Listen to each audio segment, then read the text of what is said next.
दोस्तों, जैसे जैसे ज़िंदगी में इंसान बड़ा होता है, जैसे जैसे ज़िंदगी में वो जवानी की तरफ अपनी ज़िंदगी के कदम रखता है, तो उसके मन में कुछ ऐसी चीज़ें आती हैं कि वो भी किसी के साथ में शारीरिक संबंध बनाए, उसकी ज़िंदगी में भी कोई लड़की हो।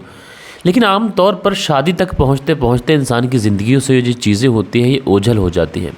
और शादी होने के बाद में ऑलमोस्ट 100% लोगों की ये जो नीड होती है, ये फुलफ़िल हो जाती है। क्योंकि हम लोग शादी ही इसलिए करते हैं ताकि शादी होने के बाद में इंसान की कुछ ज़रूरतें रहती हैं, जैसे सेक्सुअल नीड रह गई या फिर अदर जो नीड्स रहती हैं, वो पति और पत्नी की ज़िंदगी में आ जाने के बाद से सब कुछ ठीक हो जाती हैं, सब कुछ फुलफ़िल हो जाती हैं। लेकिन दोस्तों, कई बार हम लोग देखते हैं कि इंसान शादी करता है, एक नहीं दो शादी कर लेता है, लेकिन उसके बावजूद भी जो उसकी हैवानियत होती है, जो उसकी सेक्स के प्रति भूख होती है, ये ख़त्म नहीं होती है, बल्कि इतना ज़्यादा उग्र रूप ले लेती है कि आगे चलकर ना कि खुद वो इंसान बल्कि कई लोगों की ज़िंदगियां वो इस उग्र रूप की वजह से बर्बाद कर देता है। आज की कहानी जो मैं आप लोग को सुनाऊंगा, इस कहानी को सुनने के बाद में आप लोग कहेंगे कि ना कि इस व्यक्ति ने हवस की भूख की वजह से एक पवित्र रिश्ते को कलंकित किया, बल्कि एक व्यक्ति को इस दुनिया से हमेशा हमेशा के लिए विदा कर दिया। आखिर उस व्यक्ति की क्या गलती थी? तो इस पूरी कहानी को सिलसिलेवार तरीके से मैं आप लोग को सुनाऊंगा। बस आप लोग इस वीडियो में अंत तक बने रहिएगा। दोस्तों, रात के 8 बज चुके हैं। मैं हूं आप सभी का अपना शावेज़ मलिक और हाज़िर हूं आप लोग के सामने फिर से एक क्राइम की कहानी को लेके, एक क्राइम की घटना को लेके। और बात करें आज की घटना की, तो आज की घटना की शुरुआत होती है बिहार से। और इसी बिहार में एक ज़िला लगता है गोपालगंज ज़िला। और इसी गोपालगंज ज़िले के अंतर्गत एक थाना आता है, थावे थाना। और दोस्तों, इसी थावे थाने के अंतर्गत एक गांव आता है, मिर्लीपुर गांव।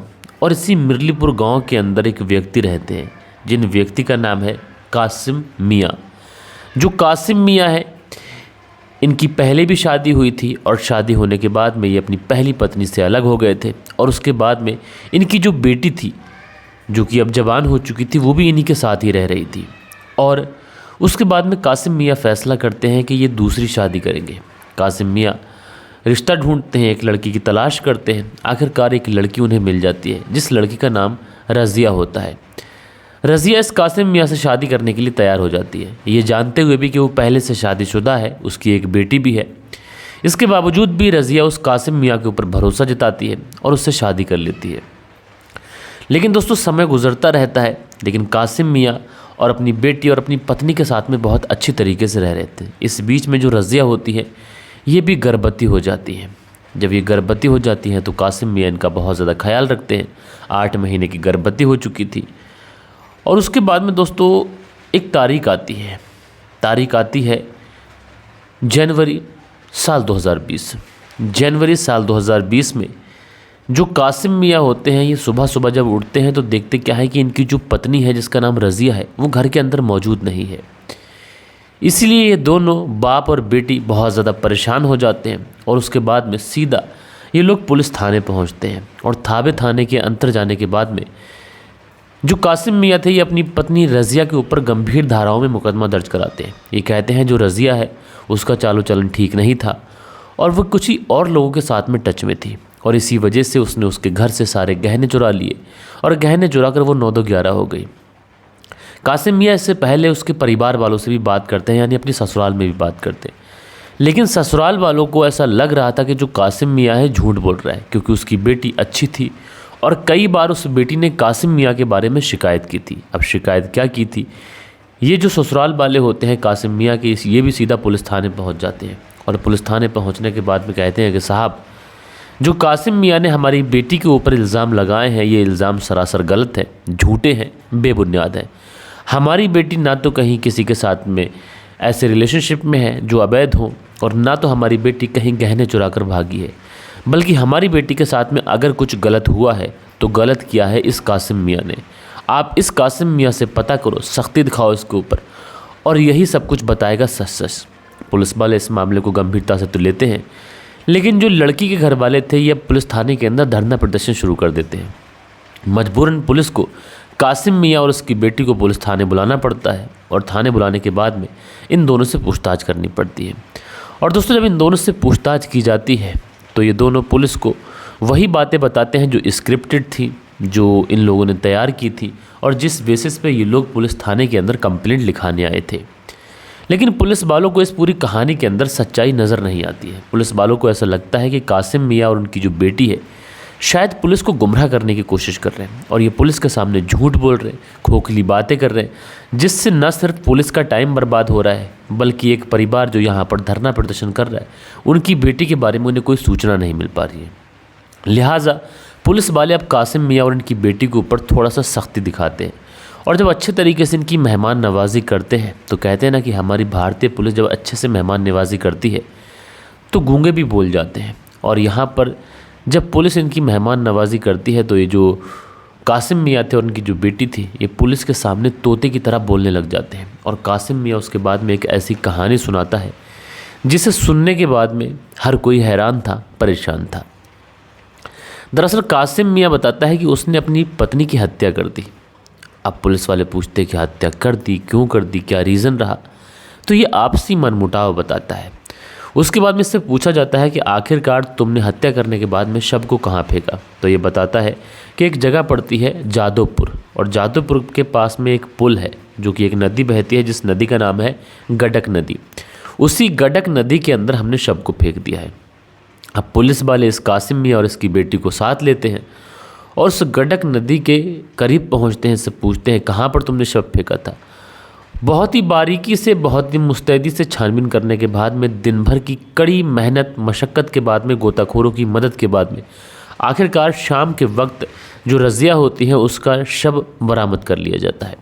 शव को पोस्टमार्टम के लिए भेजा जाता है। पोस्टमार्टम की जो रिपोर्ट आती है उस रिपोर्ट ने लोगों के दिल दहला दिए थे। दरअसल उस पोस्टमार्टम की रिपोर्ट में ये वाज़ेह तरीके से खुलासा हुआ था कि जो कासिम मियाँ की पत्नी थी जिसका नाम रज़िया खातून था वो 8 महीने की प्रेग्नेंट थी, यानी गर्भवती थी, और उसके पेट पर गोली मारकर उसकी हत्या की गई है।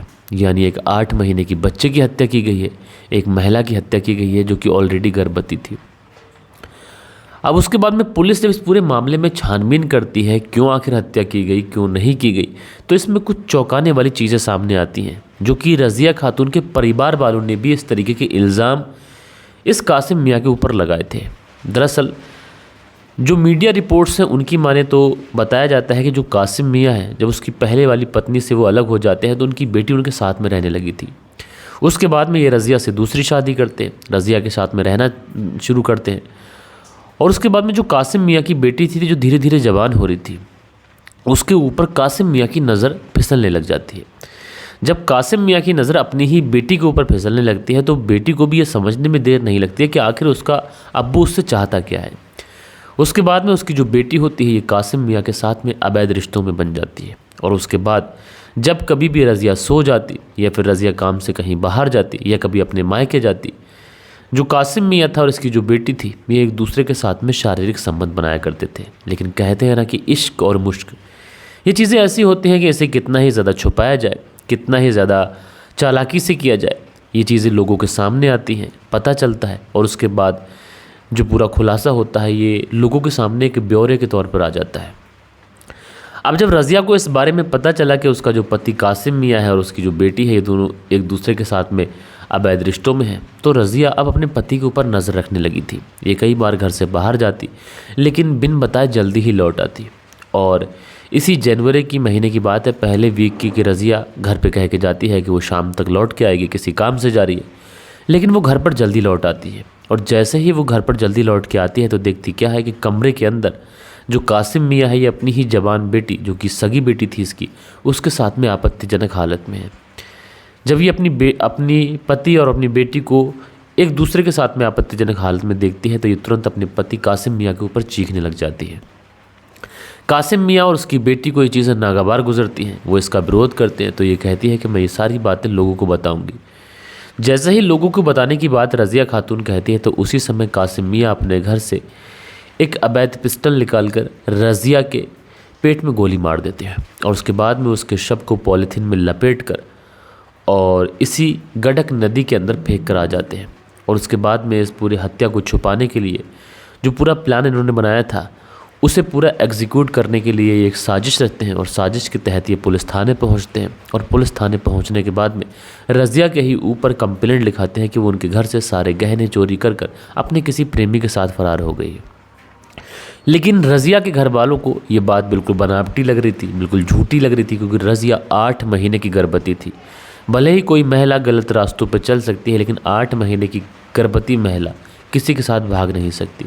इसीलिए घर परिवार वालों ने थाने के अंदर विरोध किया और जैसे ही विरोध किया तो ये जो पूरा मामला था खुलकर सामने आ गया। बहरहाल दोस्तों, आप लोग इस कासिम मियाँ के बारे में क्या कहना चाहते हैं कमेंट्स करके ज़रूर से ज़रूर बताइएगा।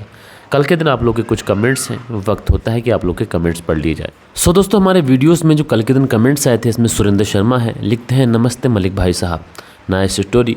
सुरेंद्र कुमार श्री विजयनगर राजस्थान से, तो आपका बहुत बहुत शुक्रिया। दिल बहादुर सिंह लिखते हैं good job mister Malik, thank you. तो दिल बहादुर सिंह जी आपका बहुत बहुत शुक्रिया। उसके बाद में शंकर हैं, लिखते हैं I like it's good job, तो भाई आपका बहुत बहुत शुक्रिया। शील निधि हैं, लिखते हैं नबीन को जासूसी नहीं करनी थी तभी तो मारा गया बेचारा, कहानी दिलचस्प है मलिक भाई। तो शील निधि जी, कई बार ऐसा होता है कि हमारे दोस्त लोग किसी चीज़ पे नज़र रखने के लिए कह देते हैं तो हम उनका काम कर देते हैं। और उसके बाद में अगला जो कमेंट्स है ये है अखलाक कुरैशी करके आईडी है, लिखते हैं गुड जॉब सर, तो भैया आपका बहुत बहुत शुक्रिया। अंसारी अली हैं, लिखते हैं मोहतरम जनाब सलामत रहिए, हम आपकी कहानी कुवैत से सुन रहे हैं, पूरे इंडिया में यूपी क्राइम में पहला नंबर है, इसकी वजह से कुवैत से हम कहानी सुनते हैं, लाइक भी करते हैं।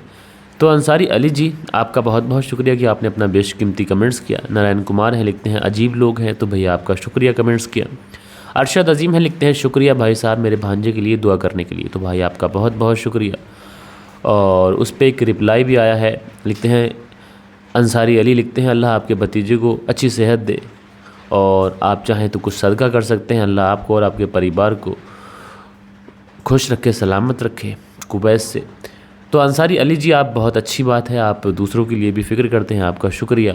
उसके बाद में मोहम्मद शाहरुख हैं, लिखते हैं भाई दोस्ती में इंसान सब कुछ कर देता है बट उस माँ की बहुत बड़ी गलती थी, बहुत सही बात कही आपने, आपका शुक्रिया। सुनील त्यागी जी हैं, लिखते हैं नमस्ते मलिक भाई साहब, रेनू सुनील त्यागी शाना बुलंदशहर से, तो आपका शुक्रिया। रिजवान अंसारी हैं, लिखते हैं मलिक भाई आपकी तबीयत कैसी है, तो भाई तबीयत थोड़ी ठीक है लेकिन आवाज़ अभी भी चेंज है और खांसी भी अभी है, तो इस वीडियो में भी कई सारे टेक लेने पड़े हैं, लेकिन रिजवान अंसारी जी पहले से थोड़ा सुधार है, आपका शुक्रिया कि आपने पूछा। सो दोस्तों, ये कुछ प्यारे प्यारे कमेंट्स थे जो कल के दिन आप लोगों ने किए थे। आशा करता हूँ आज की जो कहानी है ये आप लोगों को ज़रूर से ज़रूर पसंद आई होगी।